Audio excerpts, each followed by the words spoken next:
Hello বন্ধুরা, আমি আবারও চলে এলাম কোকোমান্না ফুলের পক্ষ থেকে সবাইকে ভালোবাসা জানিয়ে আমার নতুন ভিডিওটা শুরু করতে চলেছি। এই ভিডিওতে বলবো প্রুনিং বা পিঞ্চিং নিয়ে।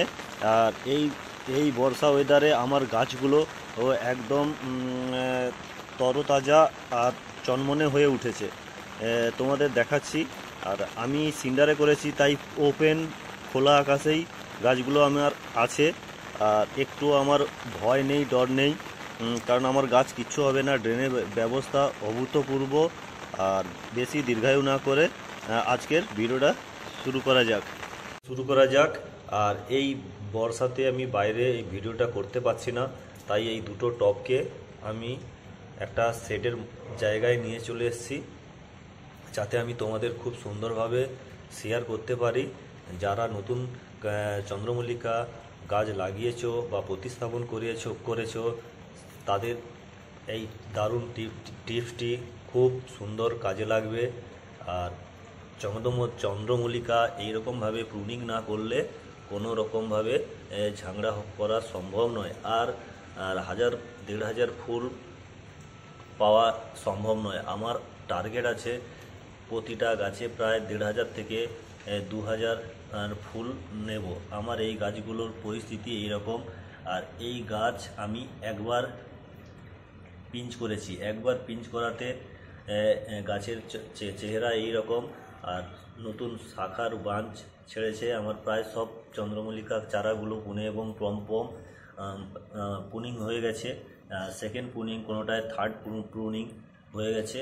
আর এইটা আমি রেখেছি তোমাদের গিফট করব বলে, তোমাদের সঙ্গে শেয়ার করব বলে। চলো বেশি দীর্ঘায়ু না করে এই গাছকে কিভাবে প্রুনিং করতে হয়, ঝাগড়া করতে হয় দেখাচ্ছি। আর এই আমার একটা পুনিং করতে এরকম, ফার্স্ট পুনিং এরকম মাথা থেকে একটা পুনিং করতে এতগুলো শাখার বা ব্রাঞ্চ বেরিয়েছে। আর এই রকম এই ব্রাঞ্চগুলো অনেক একটু লম্বা হয়ে গেছে। তোমাদের দেখাবো করে আমি একদম সময় পাচ্ছিলাম না। আর আজকের বৃষ্টি হচ্ছে, ভাবলাম এই সময়ে আমি দুটো গাছকে একটা সেটের মধ্যে নিয়ে গিয়ে তোমাদের সঙ্গে শেয়ার করি। আর এই ডগগুলো একটু বড় হয়ে গেছে।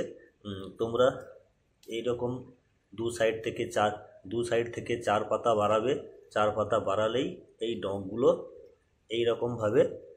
এইরকমভাবে কেটে দিবে। আমি একটু বড় করে কাটছি, শুধু এই রকম ডগ এই আগাটা কাটলেই হয়ে যাবে। যেহেতু আমার 6 পাতা 7 পাতা হয়েছে, তাই আমি একটু বড় করে ডগগুলো কেটে দিচ্ছি। আর একদম যা ধরবে একদম লেভেলিংটা সুন্দর করে রাখবে। আর এখন থেকে লেভেলিং না করলে গাছ সুন্দর লাগবে না, একদম গোল বৃত্তাকার শেপ নেবে না। তাই আমি এই ডগটা যেখানে কেটেছি এই ডগটাও সেই জায়গায় কাটবো।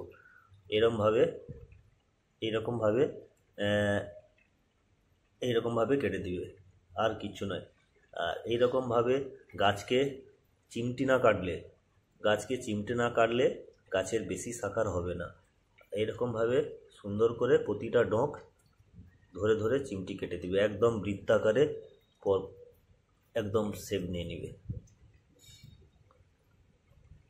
আর গাছে বর্ষা চলে গেলে আর এই গাছকে পরিচর্যা কী হবে, গাছ ঝিমালে সুন্দরভাবে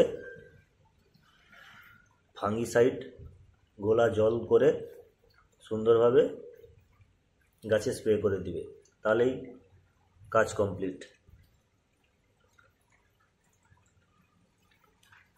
চলো ঠিক তেমনি এটাকেও এরকমভাবে করব, এরকমভাবে করব।